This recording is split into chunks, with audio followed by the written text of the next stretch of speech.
later. For real, you guys, I'm on Bob, but it is storming. Well, it's not really storming, but it's definitely windy. Bob all like heeled over at the dock. Holy shit. So I'm gonna flip the camera around so you can see.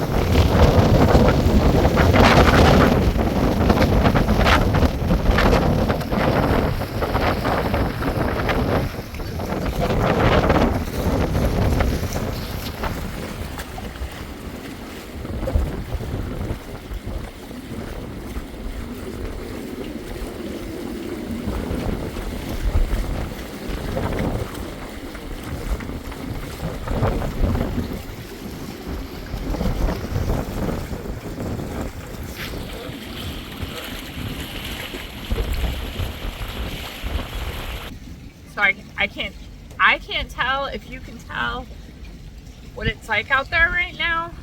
It's like, it's more gusting than anything, but I mean, it's cool until I got out there and I saw that bow line really being pulled on and little white caps at the slip.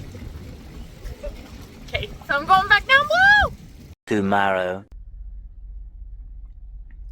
Hey y'all, I am on Bob, and it's been a minute since I've been on Bob, so I'm excited to be here, and I'm also excited to be able to get this episode up and running.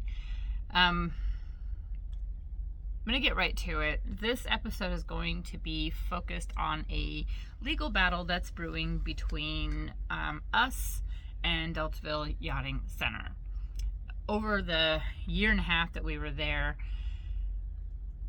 we just kept bumping into calamities with them, and some of the calamities were funny and we could have dealt with it, like the episode that says Bob's shifty shifter, where you push the shifter forward and the boat went back, and when you pushed the boat lever back, it went forward.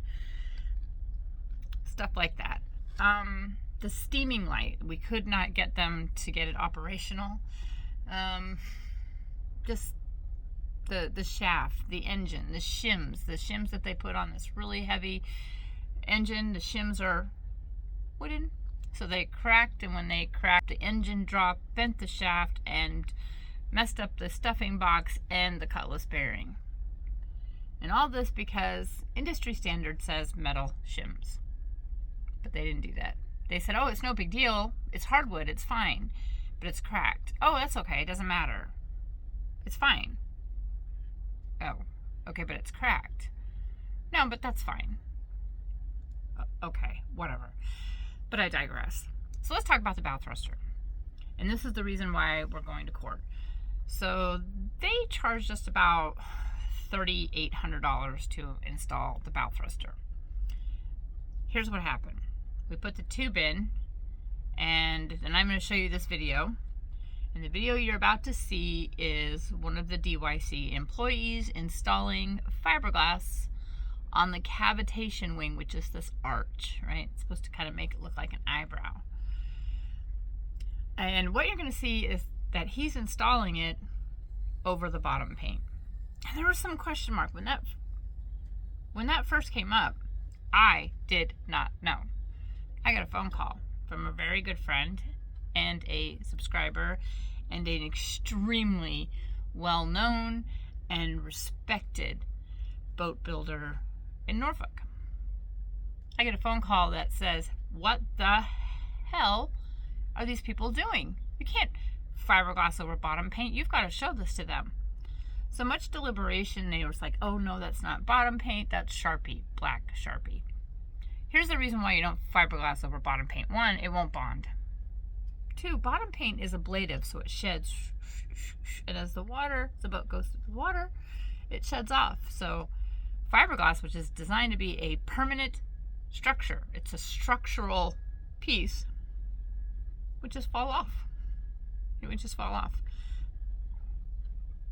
So at that particular time, I had no idea. And I get this phone call and I bring it to the attention of the maintenance or the service department, the guy in charge. A, he doesn't know anything about fiberglass. B, he's like, oh no, it's just Sharpie, it's nothing. So my dad took it to the owner and he looked at it and he was like, yeah, we're going to take that out. So they took it off. I'm going to stop right here. I'm going to let you guys look at the section of video and I kind of zoom in. But I want you to notice the blue trim around everything else. Pay attention to that and then come back and we're going to talk about it. Okay, hold on. The cleaner your edges are, the less finish work you have to do. Okay. Now can you push the little hairs into the... That's what I just did. Okay. I was double checking that. Yep. Very cool. Everything wants to... You want to make sure when you hand lay like this, you want to make sure, see like that?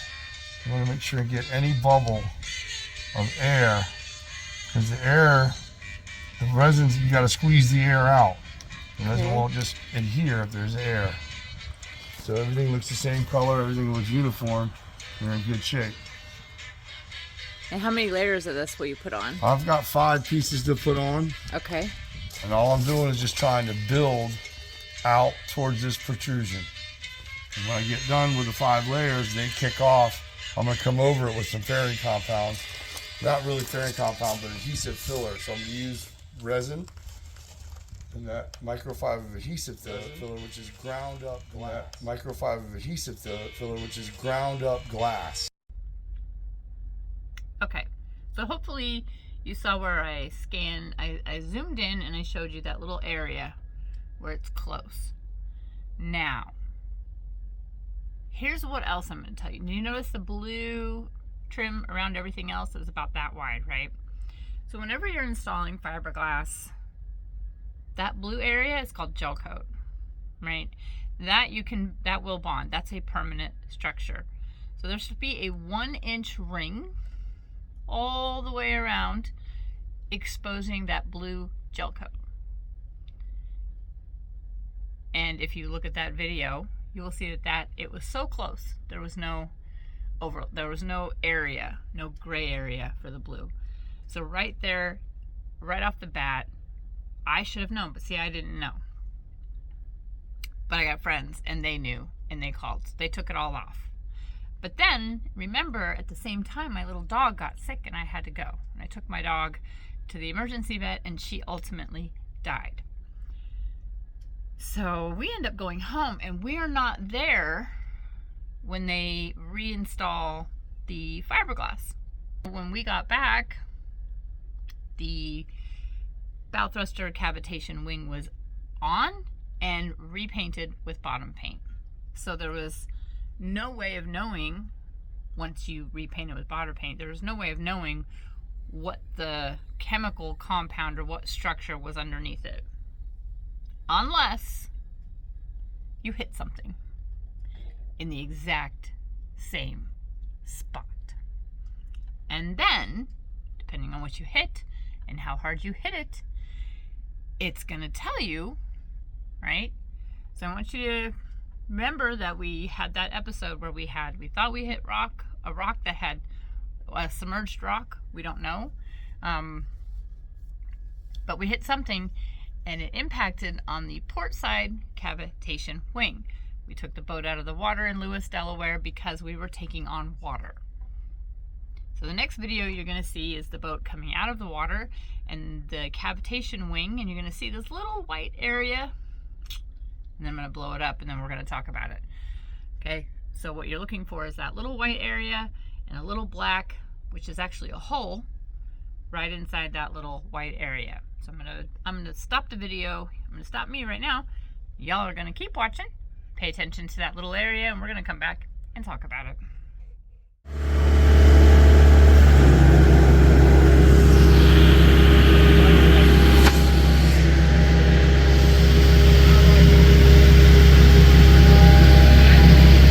Here at the tube, When we had it installed, they fiberglassed over bottom paint, and one of our viewers complained, so they took it out, but apparently they filled it with putty.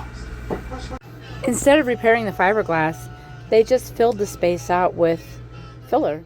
Okay, so hopefully some of you are not gonna know or won't have the eye, but what you should have seen was there's the tube. That's the actual big structural tube for the prop, for the bow thruster prop. And then if you zoom in and you know what you're looking at, there's no fiberglass. No. What they did was they made a thickened epoxy. That's what it is. It's filler. That's the word we use. It's thickened epoxy filler. And you layer it up and layer it up and layered it up. It doesn't have any fiberglass in it. Now your structural strength is the fiberglass, right? It's not gonna crack like a pot, like a ceramic pot. Basically, if you were to make a little ceramic pot, you're pretty much dealing with the same thing. Might be a little stronger than your traditional glaze, but epoxy filler, that's all it is. It's just filler. So we know industry standard called for at least 5 layers of fiberglass. That's pretty strong. What we got was a filler. When we struck whatever we struck and it hit in the exact same spot, what are the odds? What are the odds it hit in the exact same spot? It cracked, it put a hole. That's what that little black mark is. It's a little hole, and water started coming into the boat. So that night when we got boarded by the Coast Guard and when we took the boat to Delaware for that emergency haul out, it's because we didn't know. We knew the water was coming from the bow because I could see it coming in. We did not know the extent of the damage. Everything else was scratched. There was only one area that actually had a hole, and that's the area where the thickened epoxy filler was used and no fiberglass. And they want us to pay $3,600. We are refusing to pay. They filed their paperwork at the court. We filed our response, filed that today. So the question I have for any of the viewers out here are, what do you think? Obviously, it's going to come down to them saying, yeah, there's a pot, there's fiberglass there. Look, I put in a lot of fiberglass last summer, and I learned a lot about fiberglass, and you're not going to convince me that there's fiberglass there. Not only that, it wouldn't have leaked if there was 5 layers of fiberglass there. It wouldn't have happened. So, for all of you who are out there that are on my channel that have experience, consider yourself a pretty good fiberglasser, I need you to chime in and put me up something in the comments, and we can talk via email about how to go about proving, based on the photograph, what you see and what you think. All right. And now I made Bob's slip reservation today for the boat show. Now, look, we're not going to be at the boat show. It's $5,000 for the weekend, and that's just too much money. But we are going to be at a marina right next to the boat show called Annapolis Yacht Basin Company. We're excited to have Bob there. We're going to head up, which, by the way, I have absolutely no desire at all to go back up Chesapeake Bay. I can't believe my dad even wants to do this, because I didn't really care for the Delmarva Loop. I didn't really care for the Chesapeake Bay. Bob needs to stretch his legs, and frankly, I don't think the Chesapeake Bay is the area for Bob. But so we're doing some trip planning, and I'm really looking forward to seeing everybody there. And if you are a subscriber and you want to meet up and tour Bob and have a little captain's hour on Bob, I'm looking forward to it. We will be there from the 26th through the 1st of April at Annapolis Yacht Basin. So it's not far from the actual boat show. That's all I got for this week. A lot of admin, a lot of transitional things. I got I replaced the drone that went bloop, bloop, bloop, bloop into the Chesapeake Bay. I did get a GoPro, although we are not getting along very well. We kind of need to just have a honeymoon because, yeah. I can't, it turns off when I want it on, and it turns on when I want it off, and it uploads when I don't want it to upload, and it doesn't record when I want it to record, and records when I don't want it to record, and we are just on opposites. It would help if I read the manual. I was just thinking it would be easier than just plug it in and go. So also got a lot of fun kind of horse stuff going on. So I know there's also some people on my channel that are horse people. Bottom line is I'm gonna start having to wear that GoPro thing so we can so I can ride and teach and do all the things that I do, but me and the GoPro have to get along in order to do that. So yeah, that's all I got. So for tonight, I think it's gonna be a short episode, but I'm here and there's more to come. Have a good night, y'all. I will see you at the boat show. Bye.